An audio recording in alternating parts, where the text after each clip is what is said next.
휴가로 만나는 분들입니다.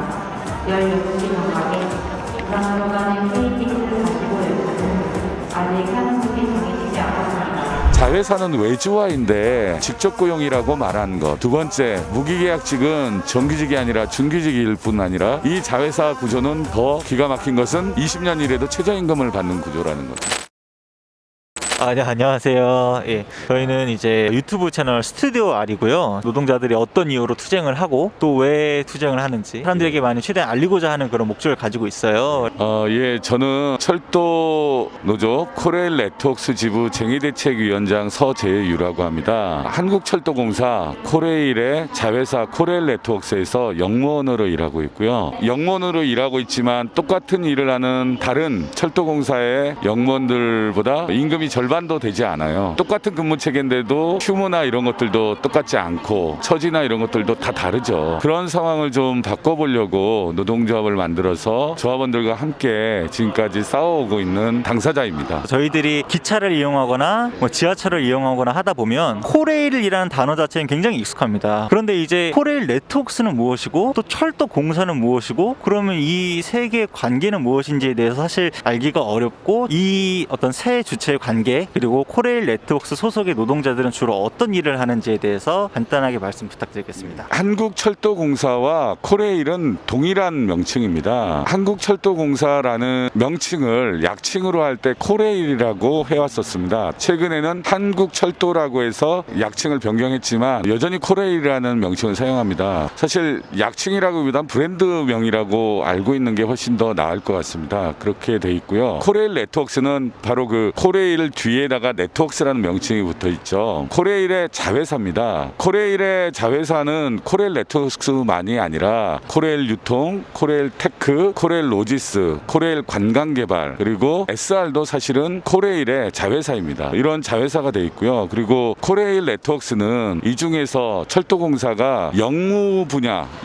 분야와 관련된 업무들을 사실은 외주화한 형태입니다. 역에 가시면 여러분들이 마주하게 되는 영무원 그리고 서울역 같은 데 보면은 승차권 발매하는 영무원도 있을 겁니다. 그 영무원들이 외주화돼서 코레일 네트워크스 자회사에서 일하고 있습니다. 또 하나는 철도 고객 상담 센터도 있습니다. 1544-7788에 전화하시면 받는 그 상담원들 정규직이 아니고 자회사 노동자들입니다. 주차 관리원들도 있습니다. 역에 가시면 차를 끌고 가셨을 때 주차하실 때 대부분은 코레일 네트워크스 주차 관리원들입니다. KTX 특송이라고도 있습니다. 시민 여러분들이 물건을 보내고 싶을 때도 있잖아요. 그걸 빨리 KTX라는 열차를 이용해서 실어나르는 그런 것도 하고 있습니다. 업무가 참 많은데 두 가지만 더 말씀드리면 그 사당광명간 KTX 셔틀버스라는 게 있습니다. 이것도 코레일 네트워크스에서 하고 있고요. 인천공항하고 광명역 간에 이어지는 공항 리무진이 있습니다. 그것도 코레일 네트워크스에서 지금 하고 있고 관련된 체크인이나 수화물 업무도 하고 있습니다. 네, 감사합니다. 그러면 말씀을 듣다 보면은 사실 코레일 네트워크스 소속의 노동자들이 우리가 기차역을 사용할 때 대부분의 업무를 담당하고 있는 것으로 들었는데 코레일 네트워크스 노동자들은 필수 노동을 수행하고 있다고 생각을 하는데 그럼 언제부터 철도공사는 이런 업무들을 자회사에 어떤 외주화를 주게 되었고 그럼 왜 그렇게 되었는지에 대해서도 조금 궁금한데 듣도록 하겠습니다. 철도공사가 이렇게 외주화하기 시작한 것은 2000년대 초반부터라고 볼 수 있습니다. 조금 더 거슬러 올라가면 역에 가시면 청소하시는 노동자분들 있잖아요. 환경 노동자들까지 거슬러 올라가면 90년대 초반 초중반까지도 갈 수 있습니다. 코레일 네트워크스에서 하고 있는 업무 대다수가 영무 분야라고 말씀드렸잖아요. 사실은 한국철도공사가 자회사를 만들어서 한 이유 중에 하나는 현재 여러분들이 역에 가서 만나는 영무원들 중에는 자회사 영무원도 있고 정규직 영무원도 있을 겁니다. 그런데 이 영무원들 전체를 자회사로 외주화하려고 했던 겁니다. 그리고 승무 분야를 다 외주화하려고 했던 게 코레일 관광개발이고요. 외주화의 목적을 뒀던 것이 바로 이거고요. 또 하나 코레일 내부 문건에 보면 이렇게 적혀 있습니다. 똑같은 일을 하는데 사람은 더 적게 쓰고 돈은 임금은 더 적게 준다. 또 하나 2007년에 이번에 비정규직 법안이 통과되면서 이제는 자체 내에 있는 비정규직, 기간제나 이런 그 사람들이 2년 뒤에는 정규직이 돼야 되는데 그렇게 되면 회사가 입증 책임이 있다. 이런 것들 때문에 법적 부담이 있다라고 하면서 외주화를 계속 진행해 왔던 겁니다. 2017년 5월에 문재인 정부가 이제 공공부문 정규직화를 한다고 했고 사람들이 굉장히 반겼는데 근데 이제 뉴스나 이런 미디어를 접하다 보면 직고용은 무엇이고 그다음에 자회사 정규직화는 무엇이고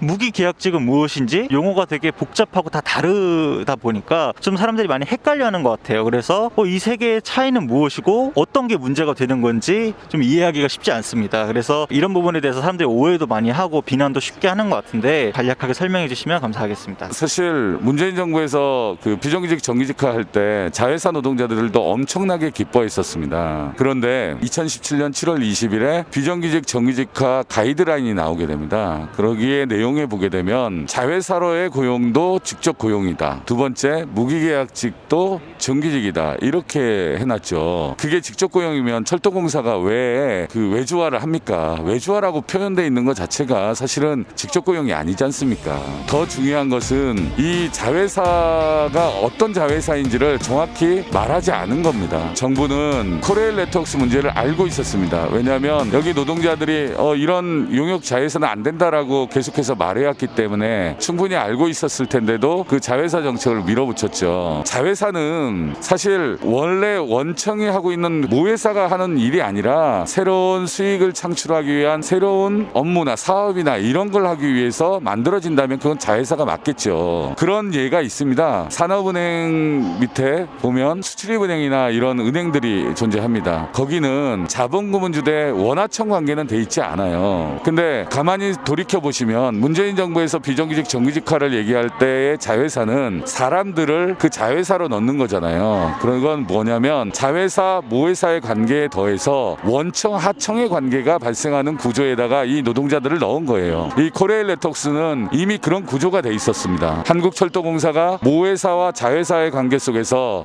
지배 개입을 하고 인사권까지도 가지고 있는 상태죠. 거기에 덧붙여서 원청과 하청이라는 관계까지 있으니 적자 사업을 떠넘기고 적자 계약을 맺게 하고 이런 형태가 됩니다. 왜냐하면 자신의 인사권을 가진 사람하고 원하청 계약을 맺어야 되는 거예요. 말이 안 되죠. 심지어 모회사가 자회사한테 니네 수익 남길 필요 없고 그냥 적자 사업 요거 우리 필요하니까 이거 해 하면 하게 되는 그런 구조인 거예요. 그런 자회사였던 거고요. 두 번째는 무기계약직에 말할 때 노동자들은 중규직이라고 말을 합니다. 고용은 정규직이랑 엇비슷하게 보장되는 거고 다만 처우나 임금은 정규직과 다르게 비정규직 그대로 받는 것이죠. 실제 코레일 네트워크스를 보시면 그렇습니다. 코레일 네트워크스는 영무 업무를 하고 또 주차 관리 업무를 하고 여러 업무를 한다고 했지 않습니까? 그런데 이 노동자들 현장에서 일하는 대부분의 노동자들이 다 그 무기계약직이나 기간제입니다. 근데 이 노동자들이 받는 임금은 20년 이래도 최저임금입니다. 저희가 최저임금을 이제 말할 때 보통 기본급과 직무수당을 합해서 합니다. 최근에 문재인 정부가 최저임금 산입 범위를 계약하면서 뭐 식대도 뭐